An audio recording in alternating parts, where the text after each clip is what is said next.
विश्व का प्रथम इलेक्ट्रॉनिक डिजिटल कंप्यूटर है।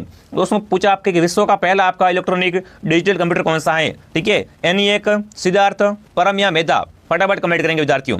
तो बिल्कुल दोस्तों आपका विश्व का प्रथम इलेक्ट्रॉनिक डिजिटल कंप्यूटर कौन सा है, वो आपका ENIAC है। कौन सा है, ENIAC। जो भी ऑप्शन ए राइट कर रहा है, बिल्कुल ऑप्शन ए आपका राइट है।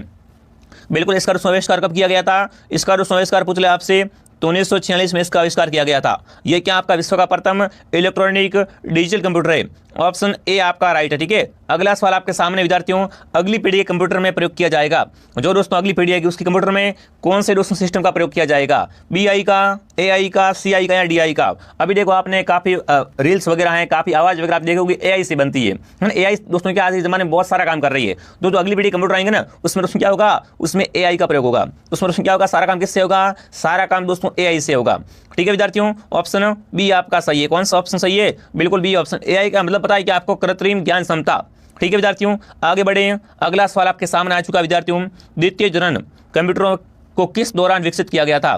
जो दोस्तों द्वितीय जनन कंप्यूटर है इसको है ना, कौन से वर्ष में किसको है जो आपको विकसित किया गया था, आपसे पूछा है, ठीक है। 1970 से 1990 के बीच में, 1959 से 1965 के बीच में, 1949 से 1970 के बीच में, या दोस्तों 1965 से 1970 के बीच। बताओ भाई दोस्तों द्वितीय जनन कंप्यूटरों को किस दौरान विकसित किया गया था, पूछ ले आपसे एग्जाम में, तो ये आपको बताना है। तो इनको दोस्तों बिल्कुल 1959 से लेकर, ठीक है, 1965 के बीच क्या किया गया था, विकसित किया गया था, ठीक है। ऑप्शन बी आपका सही है। अगला सवाल आपके सामने आ चुका है साथियों, भारत में पहला कंप्यूटर स्थापित हुआ था। दोस्तों भारत में पहला है ना कंप्यूटर कहाँ पर स्थापित हुआ था, भारतीय विज्ञान संस्थान बेंगलुरु में, सामाजिक विज्ञान संस्थान आगरा में, Indian institute of statistics Delhi में, या दोस्तों भारतीय सांख्यिकी संस्थान कोलकाता में। बताओ भाई भारत में पहला कंप्यूटर है ये कहाँ पर स्थापित किया गया था विद्यार्थियों, तो ये बिल्कुल आपका भारतीय सांख्यिकी संस्थान कोलकाता में, ठीक है। ऑप्शन डी आपका सही है। देखो साथ में कमेंट करोगे तो ही मालूम पड़ेगा आपकी तैयारी कैसी है, ठीक है। यहाँ पर डी ऑप्शन सही है। अगला सवाल आपके दोस्तों पूछा है, HD रैम से क्या तात्पर्य होता है। जो HD रैम होती है ना, उससे क्या मतलब होता है, आपसे पूछा दोस्तों HD रैम की फुल फॉर्म क्या होती है। बड़ा अच्छा क्वेश्चन है, ठीक है दोस्तों। सरफेस डायनेमिक रैम या sequence dynamic RAM, serial dynamic RAM या दोस्तों स्ट्रेट डायनेमिक रैम। बताओ भाई HD रैम का दोस्तों तात्पर्य क्या होता है, ये आपसे पूछा है। फटाफट क्या करें, एक बार सभी साथी कमेंट कीजिए कि HD रैम होती है इसका तात्पर्य क्या होता है। फटाफट क्या करें, एक बार सभी साथी कमेंट कीजिए। बिल्कुल बहुत बढ़िया, और आपका उत्तर क्या आ रहा है, एकदम सही आ रहा है। क्या आएगा, बिल्कुल ऑप्शन ए आपका सही है, ठीक है दोस्तों। ए जो भी कमेंट कर रहा है वेरी गुड। अगला सवाल आपके सामने आ चुका है दोस्तों, डिलीट होने के बाद विंडोज में फाइलें कहाँ जाती है। ये सिस्टम आजकल मोबाइल में भी होने लगा विद्यार्थियों। अगर अपने मोबाइल से क्या है कोई भी फाइल डिलीट होती है तो आपको पता है वो कहाँ जाती है, आपसे पूछा है। अगर विंडोज़ में कोई फाइल डिलीट होती है तो कहाँ जाएगी वो, रिसाइकल बिन में, कंट्रोल पैनल में, माय डॉक्यूमेंट्स में, या विंडोज़ एक्सप्लोरर में। बताओ भाई डिलीट होने के बाद फाइल कहाँ जाती है, आपको पता है रिसाइकल बिन में। और ये सिस्टम आजकल क्या है दोस्तों आपके मोबाइल में भी लागू हो चुका है कि अपन कोई भी अगर फाइल को डिलीट करते हो कहाँ जाती है, सीधी रिसाइकल बिन में, वहाँ से भी आपको डिलीट करनी पड़ती है। यहाँ पर अपने आप 7 दिन या 1 मंथ बाद डिलीट होते हैं, ठीक है। तो ये ऑप्शन सही है। अगला सवाल आपके सामने, निम्नलिखित में से कौन सा एक आउटपुट डिवाइस नहीं है। इनमें से बताना है कौन सा आपका आउटपुट डिवाइस नहीं है। फटाफट कमेंट कीजिए विद्यार्थियों। मॉनिटर, प्लांटर, जॉयस्टिक या प्रिंटर। फटाफट कमेंट करो इनमें से कौन सा आपका आउटपुट डिवाइस नहीं है, तो वो आपका जॉयस्टिक। जॉयस्टिक बिल्कुल आपका क्या है, ये आपका दोस्तों इनपुट डिवाइस है। कैसा है दोस्तों आपका, ये आपका इनपुट डिवाइस होता है। जो भी ऑप्शन सी राइट कर रहा है सी ऑप्शन सही है, ठीक है। बिल्कुल आउटपुट डिवाइस कौन कौन से होते हैं विद्यार्थियों, मॉनिटर, प्रिंटर है, प्रोजेक्टर, साउंड कार्ड, ये सब क्या है आपके, ये सब आउटपुट है। आउटपुट नहीं कौन सा है, जॉयस्टिक, ठीक है। सी ऑप्शन सही है। अगला सवाल आपके सामने आ चुका है विद्यार्थियों, आउटपुट डिवाइस का उपयोग करके उपभोक्ता कर सकते हैं, क्या कर सकते हैं विद्यार्थियों, डेटा इनपुट कर सकते हैं, डेटा प्रिंट करके या डाटा देख सकते हैं, डेटा प्रोसेस कर सकते हैं, या डेटा स्कैन कर सकते हैं। बताओ भाई आउटपुट डिवाइस का उपयोग करके दोस्तों उपभोक्ता क्या कर सकता है, आपको पता होना चाहिए। तो बिल्कुल कंप्यूटर में ऐसे क्वेश्चन आते हैं। तो बिल्कुल दोस्तों डाटा क्या करता है, डाटा स्कैन करता है। दोस्तों आउटपुट डिवाइसेस का उपयोग करके उपभोक्ता क्या करता है, अपने डाटे को स्क्रॉल करता है या इसको स्कैन करता है, सिक्योर करता है, पूरा स्कैनिंग होती है, ठीक है। तो ऑप्शन डी आपका सही है। अगला सवाल आपके सामने, कीबोर्ड और माउस को क्या कहते हैं। जो कीबोर्ड और माउस होते हैं वो उसे क्या कहते हैं, ये आपसे पूछा है। आउटपुट डिवाइस कहते हैं, इनपुट कहते हैं, स्टोरेज डिवाइस या दोस्तों आपके प्रोसेसिंग डिवाइस। बताओ भाई कीबोर्ड और माउस आपको पता है क्या होते हैं विद्यार्थियों, अरे कीबोर्ड और माउस क्या होते हैं आपको पता है, ये क्या होते हैं दोस्तों आपके इनपुट डिवाइस होते हैं। क्या होते हैं दोस्तों, आपके इनपुट डिवाइस होते हैं। क्या है, कीबोर्ड और माउस, ठीक है ना, बिल्कुल कीबोर्ड और माउस क्या है, कोई इनपुट डिवाइस कहलाते हैं। इनपुट डिवाइस का मुख्य कार्य क्या करता है दोस्तों, यूजर को डाटा इनपुट लेना है, ठीक है, ये आपको ध्यान में रखना। और इनपुट डिवाइस कौन कौन से होते हैं, कीबोर्ड, माउस, स्कैनर, जॉयस्टिक, है ना, light pen, web camera, microphone, bar code reader, track ball आदि क्या होते हैं साथियों, ये सारे दोस्तों आपके इनपुट डिवाइस होते हैं। बी ऑप्शन सही है, ठीक है। अगला सवाल आपके सामने आ चुका है, कंप्यूटर की भौतिक बनावट कहलाती है। दोस्तों कंप्यूटर की जो भौतिक बनावट होती है ना, उसे क्या बोलते हैं, सॉफ्टवेयर, हार्डवेयर, फर्मवेयर या दोस्तों आपके ह्यूमनवेयर। बताओ भाई, कंप्यूटर की भौतिक बनावट को क्या कहा जाता है। तो आपको पता है कंप्यूटर की भौतिक बनावट हार्डवेयर कहलाती है। क्या कहते हैं दोस्तों, उसे हार्डवेयर कहते हैं। बी ऑप्शन आपका सही है।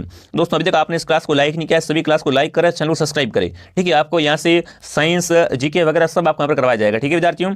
अगला सवाल आपके सामने, सॉफ्टवेयर का अर्थ होता है। सॉफ्टवेयर का दोस्तों अर्थ क्या होता है, वे भौतिक कंपार्टमेंट जिससे कंप्यूटर बना होता है, या विद्यार्थियों फॉर्मवेयर, प्रोग्राम्स या दोस्तों पीपलवेयर। बताओ भाई सॉफ्टवेयर का अर्थ क्या होता है। तो बिल्कुल सॉफ्टवेयर का अर्थ क्या होता है विद्यार्थियों, प्रोग्राम्स, ठीक है। तो बिल्कुल आपका सी ऑप्शन राइट है। प्रोग्राम्स मतलब क्या होता है, सॉफ्टवेयर ही होता है एक तरीके का। जैसे अपन सॉफ्टवेयर अपडेट करते हैं, उसमें क्या आते हैं, उसमें नए प्रोग्राम ऐड होते हैं, है ना, प्रोग्राम अपडेट होते हैं, तो वही तो आता है सॉफ्टवेयर होता है, ठीक है। अगला सवाल आपके सामने है, ऑपरेटिंग सिस्टम एक क्या होता है विद्यार्थियों, सिस्टम सॉफ्टवेयर होता है, एप्लीकेशन सॉफ्टवेयर है, यूटिलिटी सॉफ्टवेयर है या डेटा प्रोसेसिंग टूल है। बताओ भाई, ऑपरेटिंग सिस्टम का नाम आपने सुना है कि कभी, ऑपरेशन सिस्टम।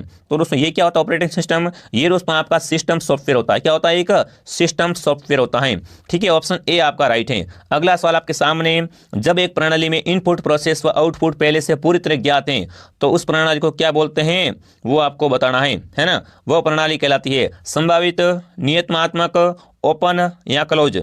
जब दोस्तों प्रणाली का इनपुट और प्रोसेस आउटपुट पहले से पूरी तरह ज्ञात होते हैं तो वो क्या होती है आपकी, बिल्कुल नियतात्मक होती है। क्या होती है, बिल्कुल आपकी नियतात्मक होती है। बी ऑप्शन सही है। देख लो ये सारे क्वेश्चन आपका आई सवाल है और इंपॉर्टेंट क्वेश्चन है, ठीक है। कुछ क्वेश्चन ऐड भी किए गए इसमें से। अगला सवाल है, निम्नलिखित में से कौन सा एक इनपुट डिवाइस नहीं है। इनमें से कौन एक आपका इनपुट डिवाइस नहीं है, कीबोर्ड, माउस, जॉयस्टिक या प्रिंटर। तो देखो प्रिंटर इसमें अलग है, प्रिंटर आपका है ना, वो उसमें क्या है आपका इनपुट डिवाइस नहीं है। कैसा डिवाइस है, प्रिंटर आपका एक आउटपुट डिवाइस होता है, ठीक है, ध्यान में रखना। डी ऑप्शन सही है। अगला सवाल आपके सामने आ चुका है विद्यार्थियों, पेज फॉल्ट जब होता है। बिल्कुल दोस्तों आपसे पूछा है, जब दोस्तों क्या होता है, पेज फॉल्ट होता है, ठीक है ना। पेज फॉल्ट तब होता है जब पेज मेमोरी में मौजूद होता है, पेज मेमोरी से मौजूद नहीं होता है, बफरिंग होती है या डेडलॉक होता है। तो देखो दोस्तों पेज फॉल्ट जब होता है या दोस्तों फॉल्ट जब होता है ना, तब दोस्तों क्या होता है, जब दोस्तों पेज में मेमोरी मौजूद नहीं होती है, ठीक है, उपलब्ध नहीं रहती है। ऑप्शन बी आपका सही है। अगला सवाल आपके सामने, निम्नलिखित में से कौन सा एक साउंड फाइल फॉर्मेट है। इनमें से कौन सा आपका क्या एक साउंड फाइल फॉर्मेट है विद्यार्थियों, ठीक है। WAV files, LOG files, DLT files या DRV फाइल्स। इनमें से कौन सा एक आपका साउंड फॉर्मेट है। तो बिल्कुल आपका दोस्तों WAV, ये फाइल्स क्या होती है विद्यार्थियों आपके, ये आपका साउंड फॉर्मेट में होता है। ऑप्शन ए आपका सही है। अगर थोड़ा बहुत आपको कंप्यूटर चलाना आ रहा है ना, तो इसमें आपको ज़रा दिक्कत नहीं आएगी। इसमें एक्सेल आता है एक तो, और एक दोस्तों आपका माइक्रोसॉफ्ट 2016 आता है, ठीक है, और बाकी कंप्यूटर की सामान्य जानकारी आती है, तो इसमें आपको ज़रा घबराना नहीं है। अगला सवाल दोस्तों पूछा है, प्रथम पीढ़ी में कंप्यूटर में प्रयोग होता है। दोस्तों प्रथम पीढ़ी कंप्यूटर में क्या प्रयोग होता है, निर्वात ट्यूब, ट्रांसड्यूसर, आईसी या इनमें से कोई नहीं। तो बिल्कुल आपका यहाँ पर क्या रहेगा, निर्वात ट्यूब ऑप्शन आपका सही है। ये क्या है दोस्तों आपका प्रथम पीढ़ी कंप्यूटर में उपयोग में लिया जाता है, ठीक है। अगला सवाल विद्यार्थियों, माइक्रो प्रोसेसर का आविष्कार किसने किया था। बताओ भाई, माइक्रो प्रोसेसर है ना, का आविष्कार किसने किया था। एप्पल ने या दोस्तों HTL ने या दोस्तों IBM ने या दोस्तों इंटेल ने। बताओ दोस्तों माइक्रो प्रोसेसर का आविष्कार किसने किया था, वो दोस्तों इंटेल ने किया था। इंटेल कंपनी ने दोस्तों कब किया था, तो ये दोस्तों 1970 में किया था। माइक्रो प्रोसेसर का दोस्तों प्रथम इंटेल, बिल्कुल आपको ध्यान में रखना क्या रहेगा ऑप्शन, इंटेल ऑप्शन आपका राइट है, ठीक है। अगला सवाल आपके सामने, अगला सवाल दोस्तों, डिजिटल कंप्यूटर विकसित किया गया रूस द्वारा, जापान, US या दोस्तों ब्रिटेन। बताओ भाई, डिजिटल कंप्यूटर विकसित किया गया था विद्यार्थियों, वो आपका US द्वारा। किसके द्वारा दोस्तों, US द्वारा, ठीक है विद्यार्थियों। ऑप्शन सी आपका राइट है। अगला सवाल आपके सामने आ चुका विद्यार्थियों, कंप्यूटर में काम आने वाले IC चिप किससे बनी होती है। कंप्यूटर में IC लगी हुई है, आपको बताया ना क्या होती है, कंप्यूटर में IC होती है। वो IC चिप किससे बनी होती है, सिलिकॉन से, प्लास्टिक से, तांबा या स्टील से। तो देखो ये जो दोस्तों IC होती है किससे बनी होती है, सिलिकॉन से। कंप्यूटर की IC किससे बनी होती है विद्यार्थियों, सिलिकॉन से बनी होती है, ठीक है। अगला सवाल विद्यार्थियों, दुनिया का पहला गणक यंत्र कौन सा। बताओ भाई, दुनिया का पहला गणक यंत्र कौन सा विद्यार्थियों, पास्कल, एबेकस, ENIAC या इनमें से कोई नहीं। बताओ भाई, दुनिया का पहला गणक यंत्र वो कौन सा आपका, बिल्कुल एबेकस। ऑप्शन बी आपका सही है। ये क्या है दोस्तों आपका एक लकड़ी से बना आयतकार आपका पात्र होता है, ठीक है। ये क्या है, दुनिया का पहला गणक यंत्र है। अगला सवाल आपके सामने विद्यार्थियों, कंप्यूटर का जनक किससे माना जाता है। अपन कंप्यूटर पढ़ रहे हैं, आपको पता होगा कंप्यूटर का जनक कौन है।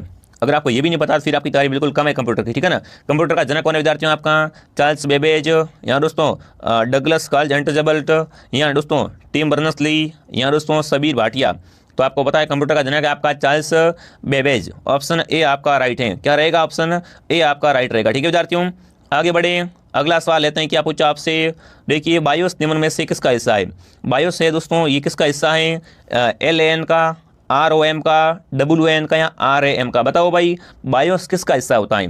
तो बिल्कुल बायोस आपका रोम का, ठीक है ना, ROM का हिस्सा होता है। ऑप्शन बी आपका सही है। अगला सवाल आपके सामने दोस्तों क्या पूछा है, DPI है। DPI क्या है दोस्तों, ठीक है ना, प्रति इंच आरेख है, डाइस प्रति इंच है, प्रति इकाई अंक है, यहाँ दोस्तों डाइस पिक्सल इंच है। बताओ भाई DPI क्या होता है दोस्तों। तो दोस्तों DPI मतलब क्या होता है आपका, बिल्कुल डॉट्स प्रति इंच। ऑप्शन बी आपका सही है, ठीक है ना, बी ऑप्शन आपका सही रहेगा। बिल्कुल दोस्तों, पिछली बार भी हमने 2023 में आपको तैयारी करवाई थी, ठीक है ना। जिन जिन साहित्यों ने 2023 में तैयारी की थी ना, सारे प्रश्न एज कॉपी हुए थे, आपको पता है। इस बार भी क्या है दोस्तों, इस बार भी झंडे गाड़ने वाले हैं, सारे प्रश्न कॉपी होने वाले। अब से जुड़ जाओ, आपका CT में सिलेक्शन पक्का है। जब जो क्लास आती है क्लास को ज्वाइन किया करो, ठीक है। तो सभी क्लास को लाइक और सब्सक्राइब कर लो। और बताओ निम्नलिखित में से कौन सा एक इनपुट डिवाइस और आउटपुट डिवाइस दोनों का कार्य कर सकता है। संचार डिवाइस, कीबोर्ड, माउस या ट्रैक बॉल। देखो दोस्तों, इनपुट और आउटपुट दोनों का कार्य कौन कर सकता है। बताओ भाई, इनपुट और आउटपुट दोनों का कार्य कर सकता है कौन, संचार डिवाइस। ऑप्शन ए आपका राइट है। अगला सवाल आपके सामने दोस्तों आ चुका है, कंप्यूटर के सभी मशीनरी तथा उपकरण को कहते हैं। बताओ भाई, कंप्यूटर के सभी मशीनरी तथा उपकरण तो उसे क्या बोलते हैं, हार्डवेयर, सॉफ्टवेयर, चिप्स या दोस्तों जो इलेक्ट्रॉनिक उपकरण। बताओ भाई, कंप्यूटर के सभी दोस्तों आपकी जो मशीनरी होती है, उपकरण होते हैं, उसे क्या बोलते हैं, उससे हार्डवेयर बोलते हैं। उसे क्या बोलते हैं दोस्तों, उसे हार्डवेयर कहते हैं। बिल्कुल ध्यान में रखना। अगला सवाल आपके सामने ओरेकल है। बताओ भाई ओरेकल क्या है, एक प्रचालन यंत्र है, यहाँ दोस्तों पेज मेकर सॉफ्टवेयर है, एक हार्डवेयर है, यहाँ एक डाटाबेस सॉफ्टवेयर है। बताओ भाई ओरेकल क्या है। बिल्कुल बहुत ही अच्छा प्रश्न है। ये आपका क्या है दोस्तों, एक डाटाबेस सॉफ्टवेयर है, ठीक है। ऑप्शन डी आपका सही है, डी ऑप्शन सही है, ठीक है विद्यार्थियों। अगला सवाल आपके सामने, माइक्रोसॉफ्ट वर्ड 2016 में वाटरमार्क विकल्प किस मेन्यू में होता है। अब देखो माइक्रोसॉफ्ट की मैंने बताया था ना कि भाई एक आपका माइक्रोसॉफ्ट 2016 आएगा, ठीक है। इसमें दोस्तों पूछा वाटरमार्क होता है, वाटरमार्क का जो विकल्प होता है ना, वो किस मेन्यू में होता है, डिजाइन में या दोस्तों इंसर्ट में, व्यू में या दोस्तों रिव्यू में। देखो व्यू रिव्यू आपको पता है क्या होता है, ये तो अलग चीज़ है, पर डिजाइन में क्या आता है, वहाँ पर एक वाटरमार्क का ऑप्शन भी आता है, ठीक है। अगला सवाल आपके सामने आ चुका है दोस्तों, निम्न में से कौन सा विकल्प MS वर्ड 2016 की मेन्यू में नहीं होता है। इंसर्ट, रेफरेंस, फॉर्मूलास या दोस्तों होम। तो देखो होम तो सब में होता है, आपसे पूछा इनमें से कौन सा ऑप्शन है वो क्या है, MS वर्ड 2016 में नहीं होता है। तो आपका फॉर्मूलास का ऑप्शन इसमें नहीं है, सी ऑप्शन आपका सही है, ठीक है। सी ऑप्शन आपका राइट रहेगा, ठीक है विद्यार्थियों। अगला सवाल आपके सामने विद्यार्थियों क्या पूछा है, MS एक्सेल या दोस्तों MS एक्सेल के में इंटरनल टैब में कितने ग्रुप होते हैं। ग्रुप्स पूछे कितने होते हैं दोस्तों, 3, 6, 5 या 7। तो देखिए इसमें जो ग्रुपों की संख्या होती है ना, वो संख्या कितनी होती है, वो आपकी 5 होती है। मतलब सी ऑप्शन सही है। कौन सा ऑप्शन आपका सही है, सी ऑप्शन। अगला सवाल विद्यार्थियों, पावर पॉइंट 2010 में कौन सी फाइल जोड़ सकते हैं। पावर पॉइंट 2010 इसमें दोस्तों कौन सी फाइल जोड़ सकते हैं, JPG, GIF, WAV या दोस्तों ये सभी। तो देखो इसमें ये सभी अपन जोड़ सकते हैं, ठीक है। डी ऑप्शन आपका सही है। अगला सवाल आपके सामने आ चुका है दोस्तों, किसी प्रस्तुतिकरण के किसी स्लाइड में विशेष प्रभाव को लाना कहलाते हैं। इफेक्ट्स, ट्रांजिशन, कस्टम्स या दोस्तों एमिनेशन। अब देखो किसी भी प्रस्तुति में क्या है दोस्तों, विशेष स्लाइड लानी है, स्लाइड का जो प्रभाव डालना होता है उसे दोस्तों क्या बोलते हैं, आपको पता है, उसे ट्रांजिशन बोलते हैं। ऑप्शन बी आपका सही है, ठीक है। अगला सवाल आपके सामने विद्यार्थियों क्या पूछा है, SS पावर पॉइंट अधिकतम जूम कर सकते हैं। दोस्तों आपसे पूछा SS पावर पॉइंट में ना अधिकतम कितना जूम कर सकते हैं, 500%, 300%, 100 या दोस्तों 400%। तो देखो दोस्तों पावर पॉइंट में कम से कम अपन 10% अधिकतम जूम कर सकते हैं, ठीक है ना। इसमें दोस्तों क्या अपन SS पावर पॉइंट में क्या है, इसमें इससे दोस्तों पावर पॉइंट से अपन क्या है 10% अधिकतम जूम कर सकते हैं। मतलब आपको हो जाएगा 400%। 400% जूम दोस्तों इसमें कब कर सकते हैं अपन, ठीक है, SS पावर पॉइंट में।